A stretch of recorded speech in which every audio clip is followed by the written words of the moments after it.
So we are here at the Isiolo County headquarters. This project, the initial contract was for 870 million. Now, the Isiolo County headquarters was not a county project. This was a national government project through the Ministry of Public Works, where they decided to build for Isiolo County a headquarters under the Equalization Fund.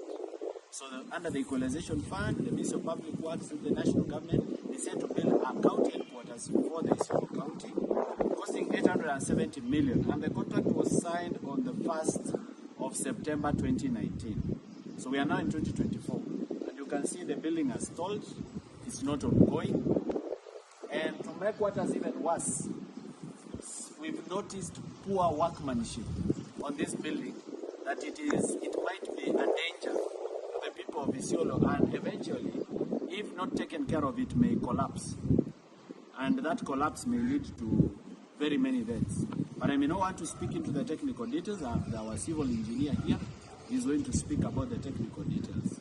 Thank you so much. We are here conglomerating in front of the county headquarters, which was supposed to be completed, but now is a crime scene. Very few people can do this noble cause. We are materials of discussion. Going to the details, you can see here is the building.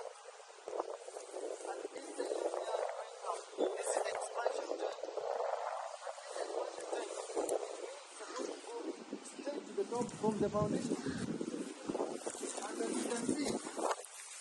It is quite redundant, whereby, as you can see there, the crack has emanated from the top and joined the main concrete, and this has emanated due to the consolidation of the building. Consolidation means settling of the building.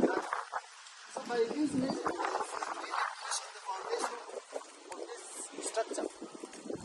Thereby, at the end of the day, this building might even collapse at one second because it is sinking faster in one area of the foundation, leaving the other area being rigid. And the crack goes all the way.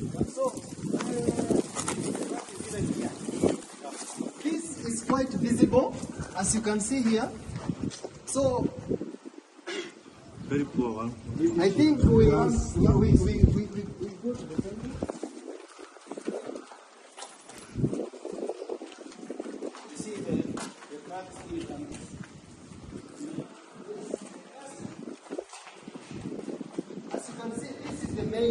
This is the main column that holds the building at the center. And because of those few remarks, as an engineer who is trained, I want to call this structure a structure that we denounce immediately. And by denouncing, we request for demolition with immediate effect. And the people of this country have lost money. And that means we call for a full responsibility for the president of this nation.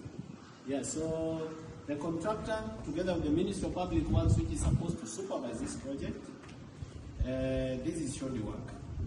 And this is poor engineering work. And this is poor construction work.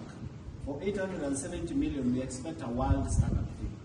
So for it to have a major crack at the center of the building, through the main column that holds the building, this is a crime scene. So there needs to be responsibility for this. Nandio tulisema, some of these projects by this government, they either don't start. If they start, they stall. If they don't stall, they are finished with very poor workmanship and embezzlement of public funds. So we hope that action will be taken, and the people who did this will be deregistered by the Engineers Board of Kenya. So that professional organization called the Engineering Board of Kenya to deregister this civil engineer, structural engineer that did this kind of work, together with a contractor. Yeah. I think the same problem we have been facing throughout most of the projects, where you find government, public money is being used, but instead of channeling the right projects and used in the right manner, people try to use shortcuts, and finally we get this kind of poor buildings, which finally don't meet the expectations, and yet the money is sent on to private accounts to enrich selfish politicians, which have been enabled by our president Ruto. So essentially our message is, if the president can take his job seriously, and recruit people who are competent into his government, beginning with a minister who actually understands what public works and construction is. Somebody is competent in that field. Secondly, to root out all corrupt engineers, people wenye wanajaza tu tumbo na wanafanya kazi mbovu. So you see, the fish rots from the head. If the president is not keen on his job, but is keen on embezzlement of public funds, then the people at the bottom, they joke like this. So otherwise, let's go to the next project.